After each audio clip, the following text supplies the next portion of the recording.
How's it going, everyone? Welcome back.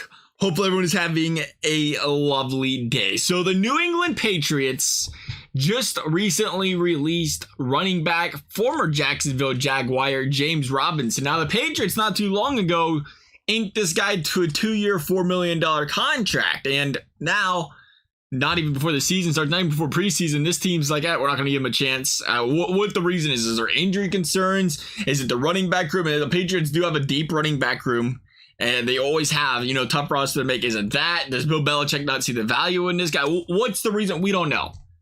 As a Bengals fan, though, you got to stop and look and say, hey, 2 years, $4 million, he can't get that done. If he's going to sign somewhere, he might sign somewhere on an entry level. He might sign somewhere $800K, not $1 million a year, 1.5, and as a backup running back. That's very eye-opening to the Cincinnati Bengals, a team not too long ago was talking about cutting Joe Mixon. Do you do that now? I don't think you rely on a guy like James Robinson, probably not.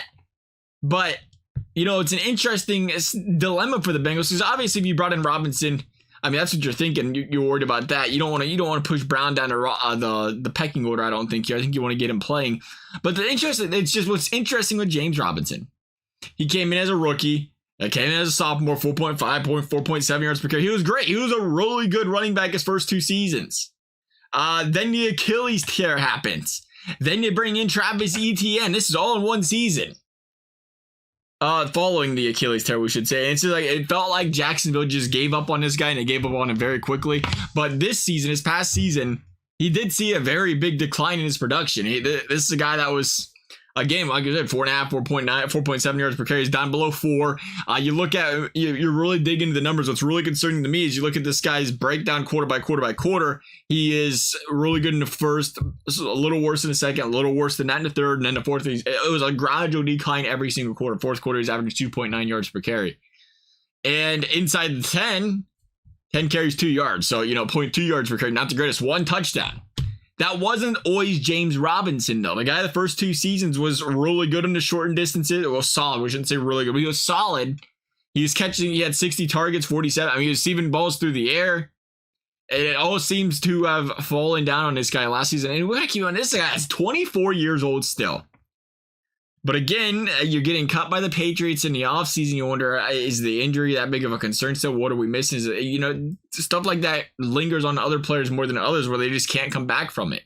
That wasn't his first time having some sort of foot-related injury on that team. And, teams worry about that in general. It's like, is this going to be a thing that plagues his career forever? And if you're the Bengals, again, I think they're in a different situation. Now that we're at Joe Mixon, we're at Brown, you don't want to bring in a guy, I don't think. You don't want to bring in a third guy and push Brown down the order. You don't want him to be your number 3. I think you really want to give Travion or Chris Evans a chance to be a guy that can catch some balls out of the backfield if necessary. So one of those guys have a chance to leapfrog their way into a backup role or a starter role when Joe Mixon leaves. And I think that's a big concern here, because you say, well, James Robinson, he could come in. You worry about the injuries. He could resurrect his career too. And that's why it's such an interesting dilemma and situation. Because you bring in a James Robinson, I think that's the thing. You bring in James Robinson to a cheap contract, you say, okay, Mixon's gone, but that's all right. We got 2 cheap running backs in the books. The problem is, I don't think any team with the injury concerns is going to give this guy more than a year or 2.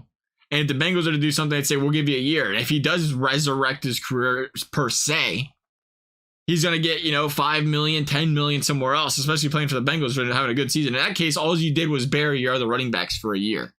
So I think as much as I like James Robinson, I'd love to see what he's capable of. If you're going to bring in a running back at this point in time for the Bengals, I think it has to be a running back where you see a future with. Because the last thing you want to do is bury your future for an extra year, not give them a chance to play, not give them a chance to develop. Because that's where you want to play. If you want to, what you want to do to win a Super Bowl is you want them cheap running backs. And you want to you could always sign guys in free agency again, I guess, next season. But ideally, you'd like to see one of these young guys under team control for a few more seasons, go up there, step up, and start after Mixon exits this team more than likely at the end of the season. I want to see the best for James. I like James. I'm a big James Robinson guy. And any running back that hits the market at this point in time is going to be talking chatter about the Bengals possibly pursuing. But this one, unfortunately, does not feel like a fit to me. I'd love for it to be a fit. I'd love for it to work out. But I can't imagine. It feels like a long shot to me. Love you guys' thoughts. Thank you guys for watching. We'll see you next time.